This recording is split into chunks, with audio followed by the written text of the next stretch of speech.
Alright, well today we bring you back to another video where I'm somewhat in the bush. I'm on the edge of some farmland and I'm camping out here in the six-wheeler, and we have a radiacode 101 on my wrist. Out there all night has been sitting my 103 doing a good spectrum. A lot of people said I needed to go and do a better spectrum for a longer amount of time. To give you some backstory, there will be a couple of links in the description. But this is basically an area of farmland that was surveyed in about 2012. It showed it was radioactive. And I've been curious as to whether it's just naturally occurring stuff or whether there's something man-made out there. Part of the reason for thinking there's man-made stuff there is it used to be a quarry and it was filled in with a bunch of junk, some of which is rumoured to have been from the military. So I have permission to be on both these properties here, so I'm going to take a shortcut over the fence.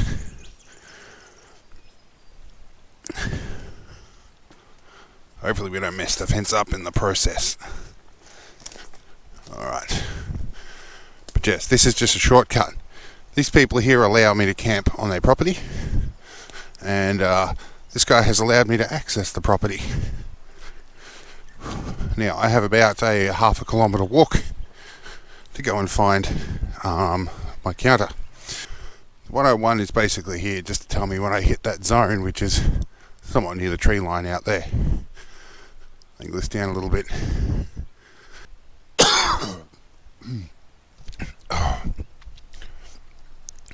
Nothing like swallowing flies. Unpleasant. Normal background here is between about 0.02 and 0.05 microsieverts. Yeah, certainly picking up. We're 0.1 now. It'll probably go off at about 0.15. And you can see here, there's definitely an increase as I get closer. 0.25 now. We are going to one of the hottest areas here, so it will probably go off a second time. There are usually kangaroos out here. There we go. Just as I think about that, there's a bunch of them sitting right out there. Let's see if I can get some video of them. As I said, there are usually kangaroos sitting out here. They're not quite sure what to think of me, and they realised I pointed a camera at them. Exit stage left. But up along here, I spot a little white bag in the tree. That's my counter. Now the water does build up here, which makes me think it was something like superphosphate or something sitting on the surface. But I have taken samples and it doesn't appear to be in the surface soil. Hopefully this thing didn't get full of water. Let's have a look.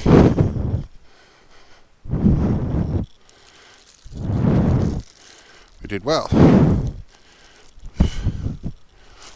Okay. So we don't want to contaminate our spectrum. So what we're going to do here is turn this off.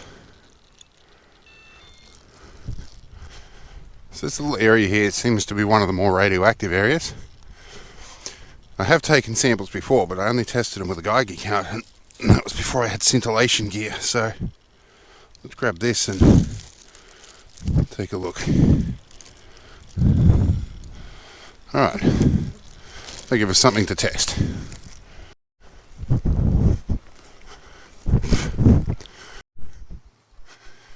Well, my neurologist keeps telling me I do need to get exercise, so I guess this counts. These look like rabbit holes. Must talk to the landowner and see if he'll let me come out and go after a couple of bunnies.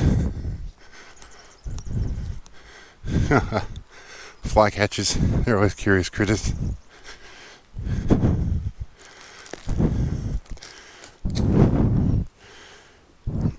Oh, wobbly fence post.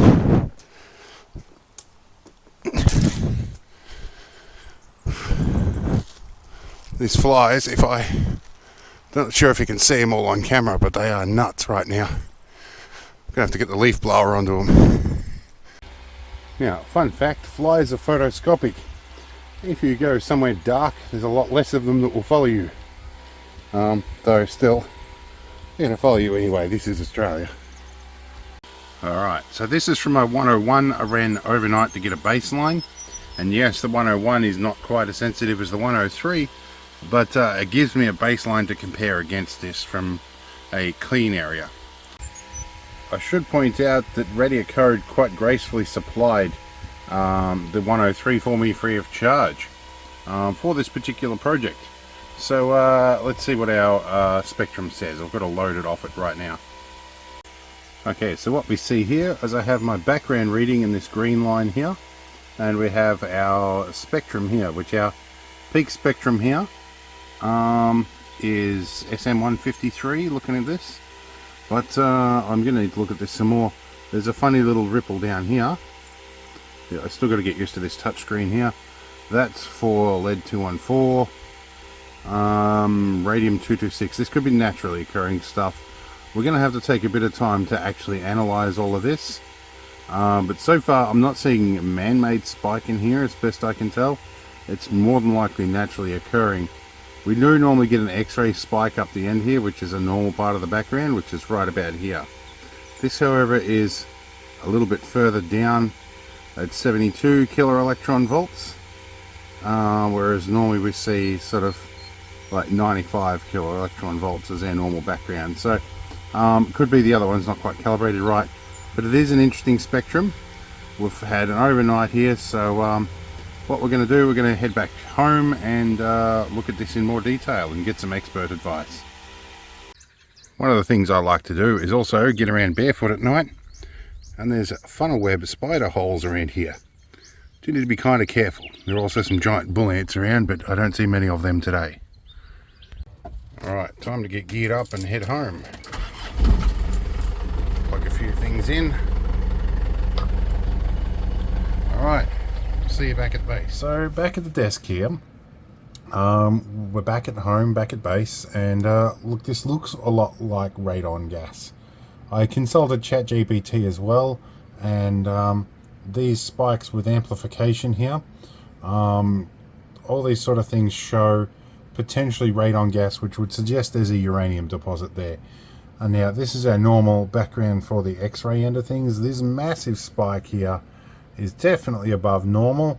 This could be something else, I don't know yet, but it is in the decay chain for radium 226, so that could be uranium, could be radon gas, could be just granite deposits down there as well, which would back up why they use that area as a quarry. So at the moment, nothing sticks out of the ordinary in terms of man-made stuff, which is nice.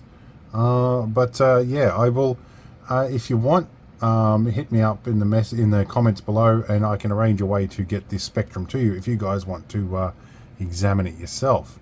But so far, looks like years of research has gone into it's a uranium deposit, which is not uncommon for this country. So so far nothing really definitive, but I'm going to pass these through some expert eyes and see what they say.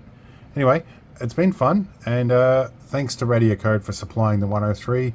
It certainly made a big difference to this whole little research project.